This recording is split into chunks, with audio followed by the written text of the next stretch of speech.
सुप्रभात बच्चों। आज के आपकी हिंदी साहित्य कक्षा में मैं आपके तीसरे पाठ चांदनी जीती के दूसरे भाग का पठन करने जा रही हूँ।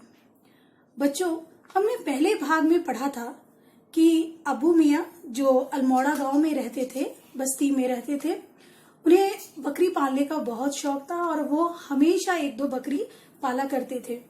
लेकिन उन्हें स्वतंत्रता इतनी प्यारी थी उन बकरियों को कि उनके लाख जतन करने के बाद भी बकरियां पहाड़ की ओर भाग जाती थी और उन्हें भेड़िया खा जाता था। फिर वे सोचते थे कि नहीं, अब मैं बकरी नहीं पालूंगा, लेकिन अकेलेपन के कारण वह फिर बकरी ले आते थे। उसी तरह एक बहुत प्यारी बकरी, उन्होंने बहुत सुंदर बकरी खरीद कर लाया और उसके नाम उन्होंने चांदनी रखा। और इस बार उसने नए नए इंतजाम उस बकरी को रखने के लिए किया और उन्हें विश्वास था कि वो कहीं नहीं जाएगी। बच्चों, अब आगे हम देखते हैं। चांदनी कहीं नहीं जा सकती, मगर अब्बू खां धोखे में थे। आजादी की इच्छा इतनी आसानी से किसी को या किसी के मन से जाती नहीं। चांदनी भी अभी तक पहाड़ की खुली हवा को भूल नहीं पाई थी। एक दिन चांदनी ने पहाड़ की ओर देखा। उसने मन ही मन सोचा, वहां की हवा और यहाँ की हवा का भला क्या मुकाबला। फिर वहां उछलना, कूदना, ठोकरें खाना और यहाँ हर वक्त बंधे रहना। मन में इस विचार के आने के बाद चांदनी अब पहले जैसी नहीं रही। वह दिन पर दिन दुबली होने लगी।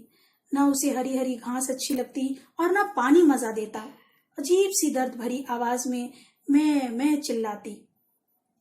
बच्चों, आपको भी अगर लाख सुविधा दे दी जाए, लेकिन आजादी का जो मजा होता है, जहां आप आजादी से घूम सकते हैं, जो मन में आए कर सकते हैं, उस चीज का मजा आपको एक रूम या एक कमरे में, एक मैदान के अंदर नहीं मिल सकता।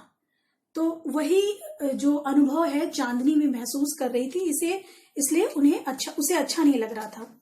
अब्बू खां समझ गए कि कोई ना कोई बात जरूर है, लेकिन उनकी समझ में यह ना आ रहा था कि असल में बात क्या है। एक दिन जब अब्बू खां ने दूध दुह लिया तो चांदनी उदास भाव से उनकी ओर देखने लगी, मानो यह कह रही है, बड़े मियाँ, अब यदि तुम्हारे पास रहूं तो बीमार हो जाऊंगी। अब्बू खां उसके मन की बात समझ गए।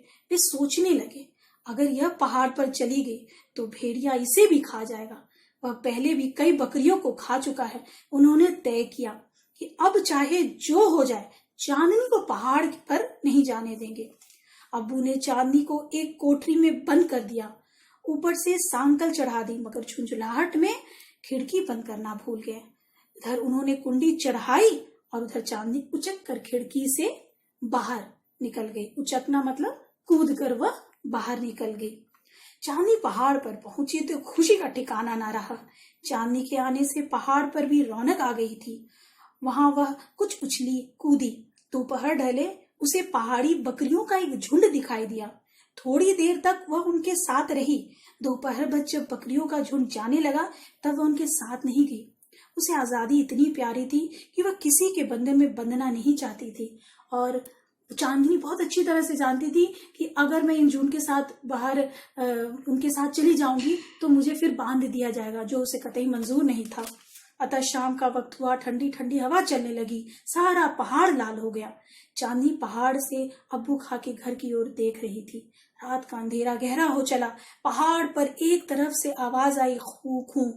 यह आवाज सुनकर चांदनी को भेड़िया का ख्याल आया। भेड़िए की आवाज आ रही थी। चांदनी के मन में आया कि घर लौट चले, लेकिन उसे खूंटा याद आया, रस्सी याद आई, कांटों भरा घेरा याद आया। उसने सोचा, इससे तो मौत अच्छी। पीछे से पत्तों की खड़खड़ाहट सुनाई दी। चांदनी ने मुड़कर देखा तो कान दिखाई दिए, सीधे खड़े हुए और अंधेरे में भी चमक रही थी। भेड़िया पहुंच चुका था। भेड़िया जमीन पर बैठा था और उसकी नजर बकरी पर जमी थी। उसे कोई जल्दी नहीं थी। वह जानता था कि बकरी कहीं नहीं जा सकती। वह अपनी लाल लाल जीभ अपने नीले नीले होठों पर फिरा रहा था। पहले तो चांदनी ने सोचा कि क्या लड़ूं, भेड़िया तो बहुत ताकतवर है, उसके पास नुकीले दांत है, जीत तो उसी की होगी। लेकिन फिर उसने सोचा कि यह तो कायरता होगी। उसने सिर झुकाया, सींग आगे किए और अपने पैतरे बदले। वह भेड़िए से लड़ती रही। कोई यह न समझे कि चांदनी की भेड़िए की ताकत को नहीं जानती थी, बस सब समझती थी। बकरियां भेड़िए को नहीं मार सकती, लेकिन मुकाबला करना जरूरी है। बिना लड़े हार मानना कायरता है। बच्चों, कोई भी कार्य करना बिना करे ये सोच लेना कि मुझसे नहीं होगा, ये बिल्कुल गलत होता है। ये चीज उसे भी दिमाग में था कि हाँ हार जाऊं मैं, कोई बात नहीं, मर जाऊंगी, लेकिन कायरता मैं नहीं दिखा सकती, मैं लड़ूंगी। चांदनी ने भी भेड़िए पर एक के बाद एक हमला किया। भेड़िया भी चकरा गया, लेकिन भेड़िया तो भेड़िया था। सारी रात गुजर गई। धीरे धीरे चांदनी की ताकत जवाब देने लगी। फिर भी उसने दुगना जोर लगाकर भेड़िए पर हमला किया, लेकिन भेड़िए के सामने उसका कोई वश नहीं चला और बेदम होकर जमीन पर गिर पड़ी। पास ही पेड़ पर बैठी चिड़िया इस लड़ाई को देख रही थी। उनमें बहस हो रही थी कि जीता कौन, हारा कौन। बहुत सी चिड़ियों ने कहा भेड़िया जीता, पर एक बूढ़ी सी चिड़िया बोली चांदनी जीती। वो ज्ञान ही होता है बेटा।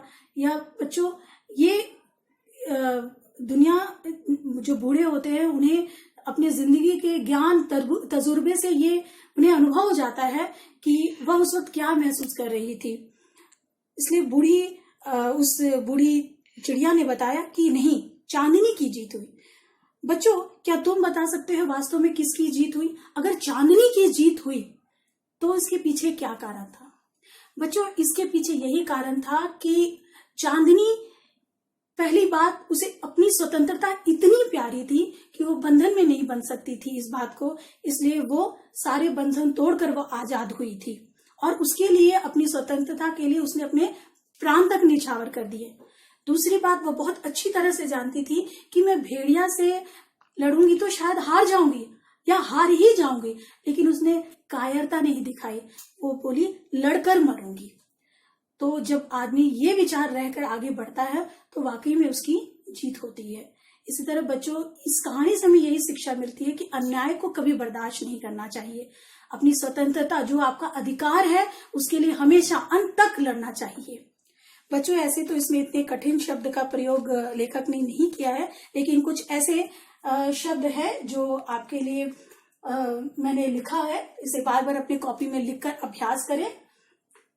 पहला है झुंझलाहट, कुंडी, रौनक, झुंड, सांकल, आजादी, बंधन, खड़खड़ाहट, कायरता, बेदम, न्योछावर। ये है खड़खड़ाहट। बच्चों, इन्हें अपनी कॉपी में लिखकर बार बार अभ्यास करें, साथ में इसका उच्चारण भी करें। धन्यवाद।